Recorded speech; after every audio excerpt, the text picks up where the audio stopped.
रात घनी होती जा रही थी और मीरा की आंख से नींद कोसों दूर थी। वो मन ही मन सोच रही थी कि उसके साथी विनय उसे न जाने किस उजाड़ वीरान कॉटेज में छोड़ गए थे और वो यहाँ अकेली परेशान हो रही थी। उसे लगा कि इतनी डरावनी जगह पर कौन कैंपिंग करता है। वो ईश्वर से गुहार लगा रही थी कि उसे बहुत डर लग रहा है और ये भी सोच रही थी कि ऐसे कौन प्री वेडिंग शूट करवाता है। तभी उसे पास ही कहीं से सियार के रोने की डरावनी आवाज सुनाई दी, जिससे मीरा का दिल बुरी तरह सहम गया। वो सोचने लगी कि वो क्या करे और उसे कुछ समझ नहीं आ रहा था क्योंकि यहाँ आसपास नेटवर्क भी नहीं था। वो मन ही मन विनय से लौटने की प्रार्थना कर रही थी ताकि वो इस मुश्किल परिस्थिति से बाहर निकल सके। सियार के रोने की आवाज अब और तेज और पास आती जा रही थी और कैंप के बाहर किसी के चलने फिरने की आहट सुनाई देने लगी। इतनी रात को यहाँ कौन आ सकता था? वो जानती थी कि ये विनय नहीं हो सकता क्योंकि कई सारे पैरों के चलने की आवाज आ रही थी। कड़ाके की ठंड में भी मीरा के माथे पर पसीना आ गया। उसने धीरे से बाहर झांक कर देखा लेकिन उसे कुछ भी दिखाई नहीं दिया। फिर भी पैरों की आवाज लगातार आ रही थी। वो घबरा गई। वो ईश्वर को याद करते हुए प्रार्थना करने लगी कि विनय पर तो भरोसा नहीं किया जा सकता, पर वो तो ईश्वर पर विश्वास करती है। वो ही उसके पास आ जाए और उसे इस डर से मुक्ति दिलाए। वो बार बार भगवान से गुहार लगा रही थी।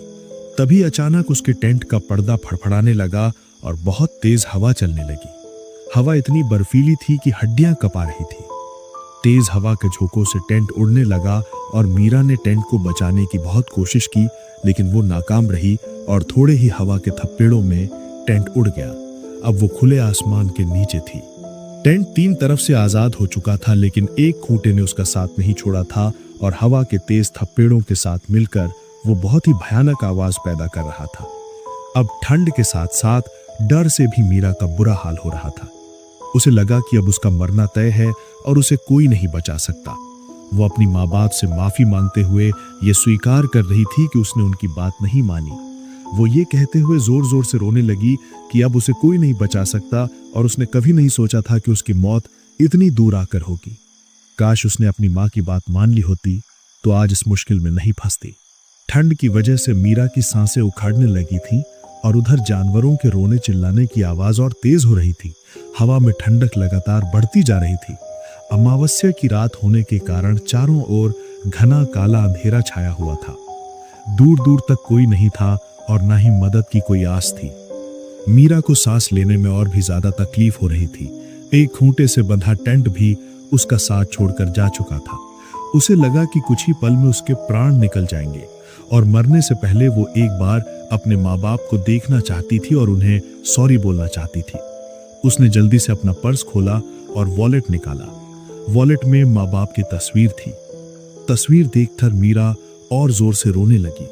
वो उनसे माफी मांग रही थी और कह रही थी कि शायद उन्हें कभी अपनी बेटी का शरीर भी नहीं मिलेगा और शायद वो कभी नहीं मानेंगी कि वो मर गई है, लेकिन उन्हें मानना पड़ेगा और उसके बिना रहना पड़ेगा। तभी मीरा को लगा जैसे कोई उसके पास आ गया है और उसके हाथ को खींच रहा है। उसने चिल्लाकर पूछा कि कौन है और उसे उसका हाथ छोड़ने को कहा। उसे ऐसा महसूस हुआ जैसे कोई कह रहा है कि वो उसे अपने साथ लेने आए हैं और उसे उनके साथ चलना पड़ेगा। वो बार बार उसे अपने साथ चलने के लिए कह रहे थे। डर के मारे मीरा का बुरा हाल हो रहा था। उसे कभी लगता कि कोई उसके बाल खींच रहा है तो कभी उसके कपड़े, कभी उसका हाथ, कभी उसने जो कंबल ओढ़ रखा है, लेकिन वहां उसे कोई नजर नहीं आ रहा था। डरते डरते उसने चिल्लाकर कहा कि हिम्मत है तो सामने आए और ऐसे छुप कर वार ना करे। उसने पर्स में अपना वॉलेट रखने की कोशिश की और तभी उसके हाथ में कुछ गड़ा। उसने बाहर निकाल कर देखा तो वो एक तावीज था जो उसकी माँ ने उसे बालाजी धाम से ला कर दिया था। उसकी माँ ने पहाड़ों पर जाने से पहले चिंता जताते हुए कहा था कि उन्हें बहुत डर लग रहा है और उन्होंने उसे कभी खुद से अलग नहीं किया। उन्हें उसका इतनी दूर जाना कुछ अच्छा नहीं लग रहा था और उन्होंने उससे ये तावीज हाथ में बांधने को कहा था, ये कहते हुए कि बालाजी महाराज उसकी रक्षा करेंगे। उस समय मीरा ने हंसते हुए अपनी माँ से कहा था कि 21वीं सदी में भी उन्हें भूतों में विश्वास है और पिताजी सुनेंगे तो बहुत नाराज होंगे, इसलिए वो इसे अपने पास ही रखे, उनके पास भूत नहीं आएगा। तभी पिताजी कमरे में आ गए और उन्होंने मीरा को माँ की ऐसे हंसी न उड़ाने के लिए कहा। उन्होंने कहा कि माँ कह रही हैं तो वो रख ले, भले ही ना पहने लेकिन पर्स में तो रख सकती है। मीरा ने उस समय पिताजी की बात मान ली थी और तावीज को पर्स में रख लिया था। अब मीरा ने जल्दी से वो तावीज बाहर निकाला और कलाई पर बांध लिया। तावीज बांधते ही उसे बेहतर महसूस होने लगा। उसे लगा जैसे उसका डर कम हो रहा है और कोई शक्ति उसके पास आ गई है और अब वो अकेली नहीं है। उसने अपनी माँ को उसकी इतनी परवाह करने के लिए धन्यवाद दिया और पिताजी को तावीज पर्स में रखवाने के लिए भी धन्यवाद दिया। उसने सोचा कि माँ बाप हमेशा सही होते हैं और वो बच्चे ही हैं जो उन्हें समझ नहीं पाते। मीरा ने अपना बैग खोला और पिताजी द्वारा रखी गई एक शॉल को ओढ़ लिया। विनय के कहने पर उसने कोई भी ऊनी कपड़े नहीं रखे थे, क्योंकि विनय ने कहा था कि वहां ठंड नहीं होगी और वे कोई पहाड़ पर नहीं रुकेंगे। विनय ने उसे गर्मी देने के लिए खुद के मौजूद होने की बात कही थी। मम्मी पापा लगातार जिद कर रहे थे कि कुछ तो गर्म रख ले, लेकिन मीरा ने शॉल के अलावा कुछ भी नहीं रखा था। शॉल ओढ़ने से मीरा को ठंड में थोड़ी राहत मिली। अब उसे बेहतर लग रहा था और उसने अपने दोनों डरों पर काबू पा लिया था। फिर भी उसे अपने चारों ओर नकारात्मक ऊर्जा महसूस हो रही थी। उसने सोचा कि यहाँ रुकी तो भी मरना है और आगे गई तब भी मरना है, तो बेहतर है कि बचने की कोशिश की जाए, शायद बच जाए। मीरा ने एक बार फिर ईश्वर का नाम लिया और मम्मी पापा को याद करके खुद को बचाने का पहला कदम उठाया। वो अब विनय के कॉटेज की ओर बढ़ते हुए आवाज लगाती है कि अरे विनय, तुम यहाँ हो और मैं कब से तुम्हारा इंतजार कर रही हूँ। क्या तुम भूल गए थे कि तुम मुझे वहां ऊंची पहाड़ी पर छोड़कर आए थे? विनय, जो अपनी प्रेमिका रीना की बाहों में आंखें बंद करके लेटा हुआ था, यह आवाज सुनकर चौंक जाता है। वो हैरान होकर चारों ओर उठकर देखने लगता है और मीरा का नाम पुकारता है। रीना उठते हुए विनय से पूछती है कि क्या हुआ, वो ऐसे क्यों उठ गए? विनय घबरा कर रीना से कहता है कि मीरा आई है और वो उसे ढूंढते हुए यहां तक आ गई है। रीना उपहास करते हुए कहती है कि मीरा का भूत उस पर ऐसा सवार है कि उसे हर जगह वही दिखाई देती है और उसे अब मीरा को वहां अकेला छोड़ देना चाहिए और प्यार करने की बात करती है। विनय जोर देते हुए कहता है कि मीरा सच में मुश्किल में है और उसे उसके पास जाना ही होगा। वो उसे बुला रही है और वो उसके साथ इतना बड़ा छल नहीं कर सकता। रीना गुस्से में पूछती है कि क्या छल? वो पहले ही छल कर चुका है। वो बताती है कि जिस पहाड़ पर वो मीरा को छोड़कर आया है, वहां से कोई वापस लौट कर नहीं आया है और कोई भी वहां रात बिताने में सफल नहीं हो सका है, और ये बात विनय भी जानता है। विनय अब पछताते हुए कहता है कि अब उसे पता चला कि उससे गलती हो गई है, लेकिन अब उसे उस गलती को सुधारना है। रीना पूछती है कि इतनी रात में जब चारों ओर घनघोर अंधेरा है, तब वो उसे कैसे खोजेगा? विनय कहता है कि उसे नहीं पता, लेकिन उसे जाना होगा। ये कहकर विनय टेंट से बाहर आ जाता है। उसके पीछे रीना भी बाहर आ जाती है। बाहर आते ही दोनों आश्चर्यचकित हो जाते हैं। उन्हें लगता है कि सारे टेंट कहाँ चले गए और सारे लोग भी कहाँ गायब हो गए। रीना उसे जोर देकर कहती है कि उसे नशा चढ़ गया है और उसे उस तरफ देखने को कहती है जहां सारे टेंट लगे हुए हैं। विनय कहता है कि उसे क्यों नहीं दिख रहा? रीना कहती है क्योंकि वो नशे में है। विनय कहता है कि उसे बहुत डर लग रहा है। तभी वो एक तरफ इशारा करके कहता है कि वो देखो कौन खड़ा है, मीरा, मीरा आ गई है। रीना उसे कहती है कि वो सचमुच पागल हो गया है, उसे कहाँ मीरा दिख रही है। विनय कहता है कि वो वहां खड़ी है और उसके सिर से खून निकल रहा है। वो मीरा का नाम पुकारते हुए कहता है कि क्या वो ठीक है, और वो अंधेरे की तरफ दौड़ पड़ता है। रीना ये कहते हुए कि उसे मीरा क्यों नहीं दिख रही, विनय के पीछे भागी। वो विनय को रुकने के लिए कहती है और समझाती है कि इतने अंधेरे में जब हमें अपना दूसरा हाथ भी नहीं दिख रहा है, तो विनय को कहां से मीरा दिख रही होगी। विनय दौड़ते दौड़ते एक पत्थर से टकराता है और गिर जाता है। उसके सिर पर गहरी चोट लग जाती है। रीना घबराकर पूछती है कि क्या वो ठीक है। विनय कहता है कि वो ठीक है और देखो मीरा उसे बुला रही है और उसे जाना होगा, और फिर वो उठकर अंधेरे की तरफ भागने लगता है। थोड़ी ही देर में विनय रीना की आंखों से ओझल हो जाता है। रीना चिल्लाकर पूछती है कि विनय किस तरफ चला गया, और उसके पास मोबाइल भी नहीं है कि टॉर्च से वो उसे ढूंढ पाए। एक बार फिर तेज आवाज में रीना विनय को पुकारती है, लेकिन विनय कोई उत्तर नहीं देता। घनघोर अंधेरा और अजीब अजीब आवाजें अब रीना को भी डराने लगी थी। उसने पीछे मुड़कर देखा तो वो टेंट वाले स्थान से बहुत दूर आ चुकी थी। वो घबराकर सोचने लगी कि अब क्या करे। उसे कुछ समझ नहीं आ रहा था। अगर वो विनय के पीछे जाएगी तो टेंट से दूर हो जाएगी, और अगर नहीं गई तो विनय सच में मीरा के पास न चला जाए।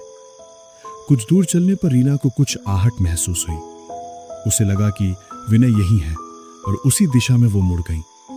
हर कदम के साथ आहट पास महसूस हो रही थी, लेकिन फिर भी उसके कदम आगे बढ़ते नजर आ रहे थे। उसे लगा कि आवाज तो यहीं से आ रही है, कोई दिख क्यों नहीं रहा। वो विनय को पुकारती है कि क्या वो उसे सुन सकता है, और वापस आ जाने को कहती है। वो कहती है कि वे सुबह मीरा के पास चलेंगे और उसे वापस आने के लिए कहती है। तभी उसे एक आवाज सुनाई दी जो पूछ रही थी, सुबह क्यों, अभी क्यों नहीं। रीना घबरा कर पूछती है कि कौन कौन, मीरा। कोई उत्तर न मिलने पर रीना आवाज की तरफ बढ़ी। उसने पूछा कि कौन है वहां और कोई बोल क्यों नहीं रहा। फिर भी कोई उत्तर नहीं मिला। वो विनय से पूछती है कि वो कहां चला गया है। अब रीना कहती है कि इतने अंधेरे में वो और नहीं पहुंच सकती और वो अपनी मीरा के पास जाए। उसे लगता है कि नाटक करते करते विनय को सच में उससे प्यार हो गया है। वो कहती है कि इस स्थिति में वो उसकी कोई मदद नहीं कर सकती और उसे नर्क में जाने को कहती है। ये कहते हुए रीना वापस पलटी। तभी वो घबरा कर चीख उठी। उसने देखा कि मीरा उसके पीछे खड़ी है और विनय उसे पूरे जंगल में ढूंढ रहा है। मीरा कहती है कि वो उसे ढूंढ रहा है, लेकिन क्यों ढूंढ रहा है। उसने ही तो उसे उस पहाड़ी पर मरने के लिए अकेला छोड़ दिया था, तो फिर उसे ढूंढने की क्या जरूरत है। रीना मीरा को कहती है कि उसे कोई गलतफहमी हो गई है। दरअसल विनय रास्ता भटक गया था, बहुत मुश्किल से तो वो उनके पास आ पाया। फिर उसने टॉर्च ली और इसे खोजने के लिए निकल गया। रीना पूछती है कि मीरा यहाँ क्या कर रही है, उसे तो अपने कैंप में होना चाहिए था।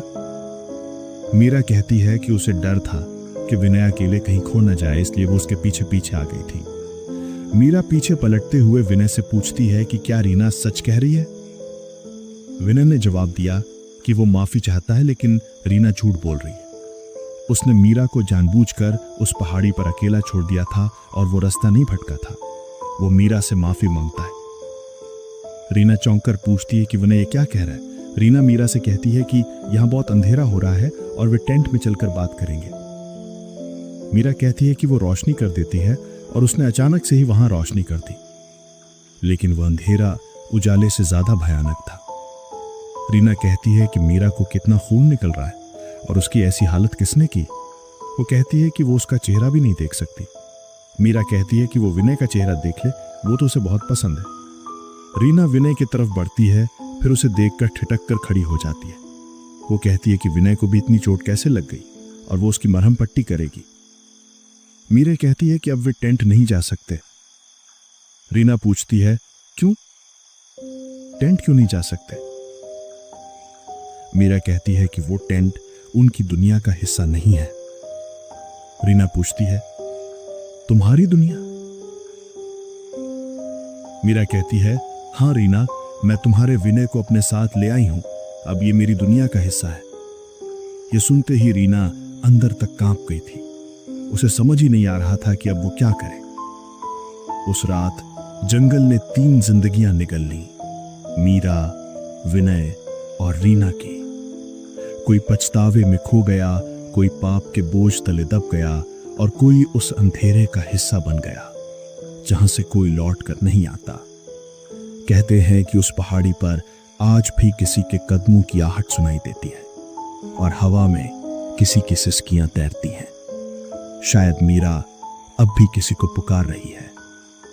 आप सुन रहे थे रात फ्लिक्स, जहां हर कहानी में रात जागती है और डर कभी नहीं सोता।